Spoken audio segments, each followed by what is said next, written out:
starting out, I don't know what your experience was, Paul, with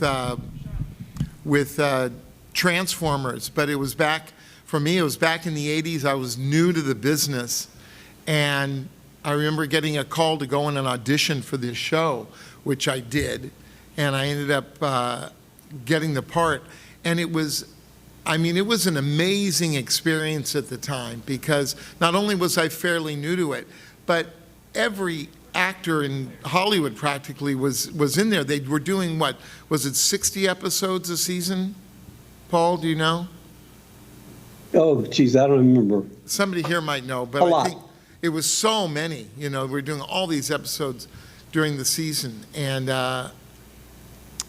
we'd have these long sessions. Wally Burr was famous. The director was famous for his long sessions of, that you'd be there. So you'd be out in the lobby, and you'd only bring a couple of people in at a time, and you'd be out in the lobby with all of these guys, and it was such a unifying time where you got to know everybody and got to be friends. And I remember one time going in there, Michael Bell, because it was a lot about, Hasbro started this show a lot to market the Transformer toys.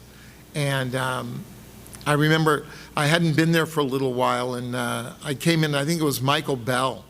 I come in and Michael goes, "Hey, Jerry, haven't seen you in a while. What's wrong, your toy not selling?"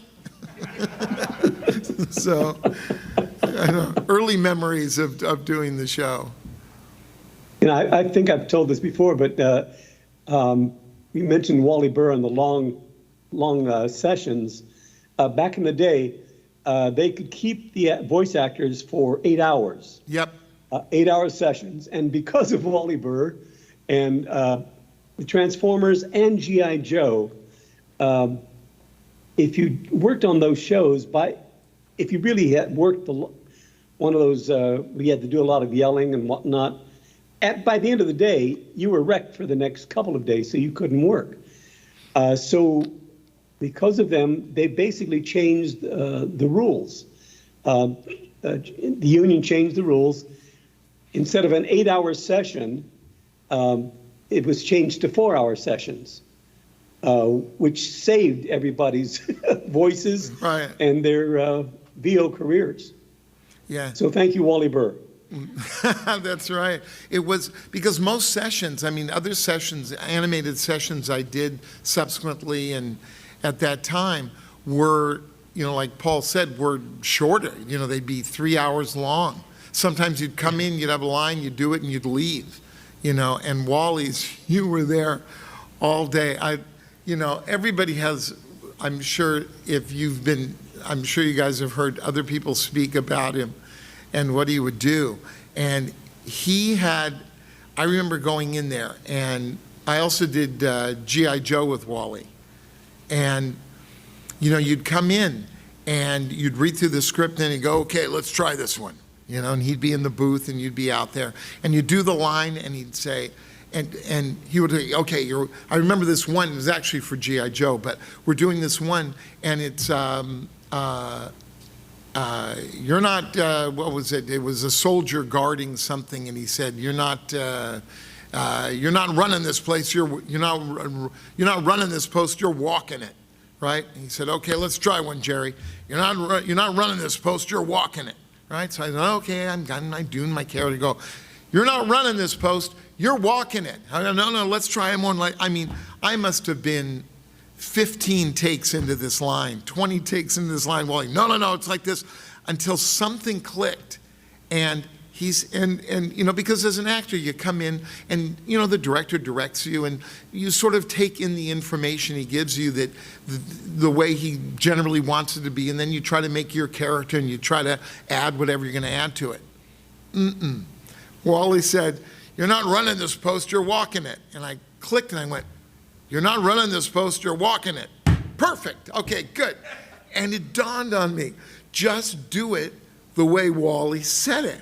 It didn't feel, and a lot of people hated that. I don't know how you were, Paul, but a lot of people hated, they call them line readings, when directors give you line readings.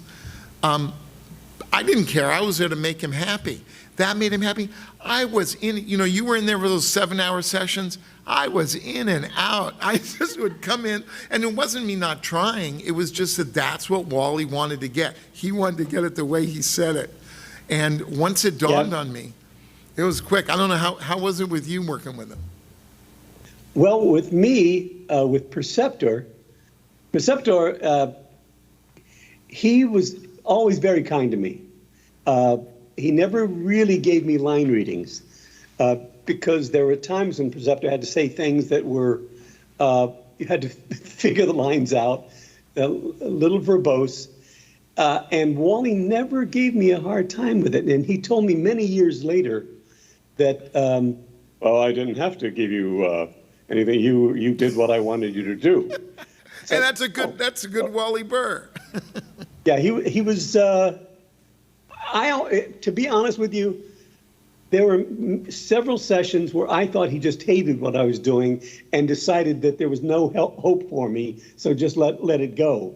But he told me later, he said, well, no, you were an actor.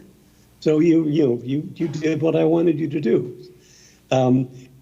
The 2, 3, 4, 5, 6, 7, 8, 9 takes that I did were because I was screwing up words, some of the jargon.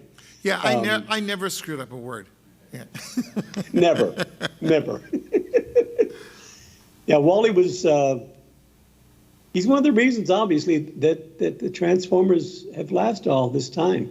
The man, God bless him, he knew what he wanted, and he got it out of us.